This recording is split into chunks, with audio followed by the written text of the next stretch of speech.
Hi, everyone. I'm Creighton Webb with SunWest Communications, and I'm joined today by three of my colleagues in our Corporate Social Responsibility and Philanthropic Services Department. Melissa Cameron, Senior Counsel, Lauren Duggar, Senior Managing Director, and Whitney Strauss, also Senior Counsel, all of Corporate Social Responsibility and Philanthropic Services. So, of course, I hope you all are safe and well. Everybody's in return to work mode or reopening mode. And SunWest has had the pleasure of hosting a couple of webinars over the last few weeks. One on crisis communications amidst COVID-19, how to communicate effectively, and the other around corporate social responsibility and philanthropy and how the best brands are giving back and how philanthropies are poising themselves for a new world. One of the questions that has come out in both of those two webinars is all about giving back from a corporate side, but also sharing difficult news. So in a nutshell, here's the question that we wanted to do a deep dive on today, kind of a little mini webinar, if you will, and discuss with our team and hope that this is of value to you. So how can a company or an organization best communicate and effectively tell the story of its charitable and philanthropic efforts as they step up in the midst of COVID-19, while at the same time, perhaps dealing with some very difficult financial situations as they deal with the bottom line to reduce payroll or overhead that could result in furloughs or layoffs.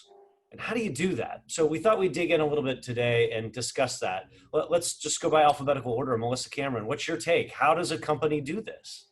Yeah, I mean, I think it's a matter of balance, right? I think what you don't want to do is to go run out and buy a bunch of billboards or do TV commercials and promote and demonstrate how you're donating and being philanthropic, while at the same time the headlines in the newspapers are that you're laying off thousands of employees. I think you have to be grassroots about it. I think you've got to be less PR and maybe more impact. I think you've got to be able to communicate regularly with your employees if you're not already. You got to give them a snapshot of how you're making decisions, right? And talk a little bit about intent. Transparency and empathy can really go a really long way. These are unprecedented times. So our response to both the negative and the positive have to be unprecedented as well. We have to think about the community, and we have to think about the health of our company. So there's nothing wrong, I don't think, with talking about that and being very frank about it. I read an interesting quote from the CEO of Anthem, Gail Boudreau, and she was very candid and talked very plainly that we have provided resources and relief to aid organizations, ensuring the safety of our employees, really intent. And despite the uncertainty, she says that out loud, it's very uncertain times for us, for our company, being very honest. We see a tremendous opportunity, though, to imagine what's possible. And I love that phrase, imagine what's possible. So at one time you have delivering bad news, but at the other hand, you have such a positive look to the future. I think that's a great way to balance the negative with the positive. Let's go to Lauren Duggar. Lauren, you're no stranger to crisis communications. Don't you think timing is important here? We had a phone call not long ago from an organization that was ready to make a major gift to a nonprofit organization, but within the same week had to internally announce layoffs. That can cause some problems. Definitely, and agree with everything that Melissa shared, but I think just determining your audiences is important, realizing that each audience needs possibly the same information, but a different message and delivered in a different way, and who's going to deliver it and the timing of that. So like Melissa said, you don't want to invite all the media out after you just laid off a bunch of folks from your company to see you giving money to someone else. That's something that you can capture, take video, photographs, that sort of thing of. You might want to wait a little while until you release that when times are not so uncertain and folks aren't being laid off. That said, I think a lot of people understand during this time that this kind of stuff is just happening. And a company announcing layoffs is not the only company in the country doing that. It's unfortunately quite common. So, balancing that fact with being honest, transparent, and really speaking as quickly as you can to your employees and other audiences is important. Whitney Strauss, what's your take? I'd love the quote Melissa said. That was perfect. I think I agree with what Lauren and Melissa have said. The timing is important. Being compassionate and showing empathy is really important in any kind of communications that you do, either if it's bad news or good news. And I think that transparency and being very specific about those decisions builds trust in your brand. So as you're delivering the bad news with layoffs of your employees, you can also be equally transparent and honest about your rationale behind giving that charitable contribution and where that is coming from too, and why you decided to do that. I've personally had to navigate this before on the CSR side when a company was going through layoffs, but then also decided to make a charitable contribution. I've also been on the other side as an employee going through furloughs. So building that trust in your leadership that they are being honest and transparent about why these decisions are being made and showing empathy. And I think timing of that is crucial. Yeah.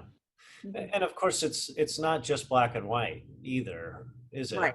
Because a lot of companies see payroll as a long-term expense and obviously are having some trouble, but they see corporate social responsibility as an investment not only to help solve one of society's problems, but in re-emerging and in helping their reputation, and is oftentimes, not always, but sometimes a one-time cost. I guess the other extreme, Melissa, is that some companies might choose to just go dark altogether and say, we're not going to do anything, when in doubt, leave it out. But that's a mistake too, isn't it? Don't you think?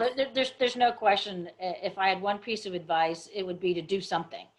Doing nothing is really not a choice at this point. You can't just bury your head in the sand. You have to be doing something. When you pick up any newspaper, turn on NPR, you're looking at YouTube, there are everywhere there are companies communicating what it is that they're doing, even as small as in your regular communications, just be reiterating what officials in your community are saying and have a message of hope and resiliency, and that can go a really long way.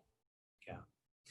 Lauren, you've seen the other side where companies have had to make difficult decisions about their grants and deliver difficult news. Whether you're giving a grant or having to rescind one or not giving one that you've given traditionally, if you're a company, what's the best way to do that in difficult times? Well, it's important to communicate with those nonprofits quickly. If you're going to give them a grant, that's wonderful and they're going to be very happy. If you have to cut a grant that was already committed or promised, that will be an issue as well. And you need to talk to them quickly and be honest and transparent, that you are, hopefully you can become a partner with them again in the future, but this is just not the right time and you don't have the finances to do that at this point. And then for folks who are stopping a lot of their budget or cutting their budget for giving altogether, it's important to again, I think the most important audiences for that are your nonprofit partners and your employees, so everyone understands what's happening and that there's a business rationale behind it. And if you deliver the message in a way that is honest and transparent and compassionate, then it will be taken, even though it's bad news, it will be taken as well as possible.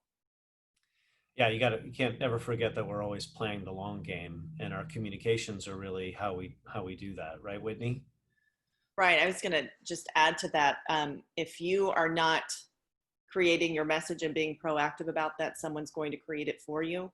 So even though it's really difficult to share bad news, it's so important to be proactive and share it as quickly as you can and be specific and transparent and also empathetic to your nonprofit partners, that knowing that this is very difficult for them to receive and they're also going through hard times. So I think recognizing that and communicating it as quickly as you can is really, really important. And also just letting them know it has nothing to do with their mission or anything else having to do with the partnership. You want to be sure to honor that in the future. And because you honor that partnership, you're wanting to be as transparent and upfront as possible. All right, so just a quick roundup.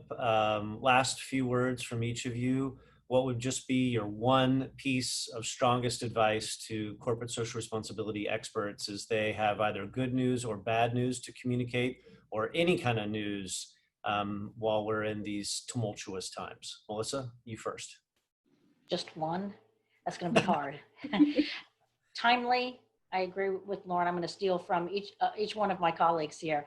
It's got to be timely. You have to demonstrate transparency and do it with honest intent. Lauren? Of course, agree with my colleagues as well. And also, when you're communicating in a timely manner, just make sure that you're communicating to the audiences that need to be communicated to first. And make sure that the reasoning you're giving them is valid and that it's sensitive and compassionate and not just something that someone reads off of a paper. You're working with human beings, and so you want to be sensitive to that fact and be as honest but caring as possible. And they're just so brilliant. I'm just going to borrow from what they said too. Compassionate communication.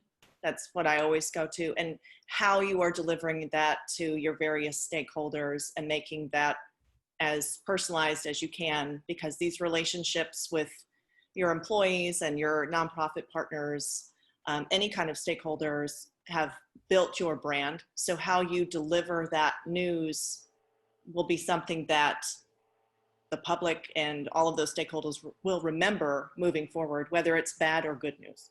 Yeah. And I guess I would conclude just by saying it kind of goes back to two of the basic questions around all communications, which is, what do you want to accomplish and who's your most important audience? Because if you're a legacy family-owned company, you want to make sure your employees stick around for a long time, but you've had to make some difficult layoffs, perhaps announcing a new philanthropic gift with a new partner. Maybe, as was suggested in the conversation earlier, maybe it ought to wait.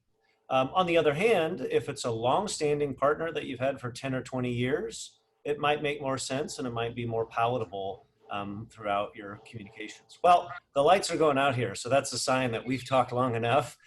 Thank you all for joining us. Again, thank you, Melissa Cameron, Lauren Duggar, Whitney Strauss, all with SunWest Communications, Corporate Social Responsibility and Philanthropic Services Department. I'm Creighton Webb. Be sure to check us out on sunwestpr.com and don't hesitate to let us know if we can ever be of service to you. Thanks so much and hope to see you all soon. Have a great day.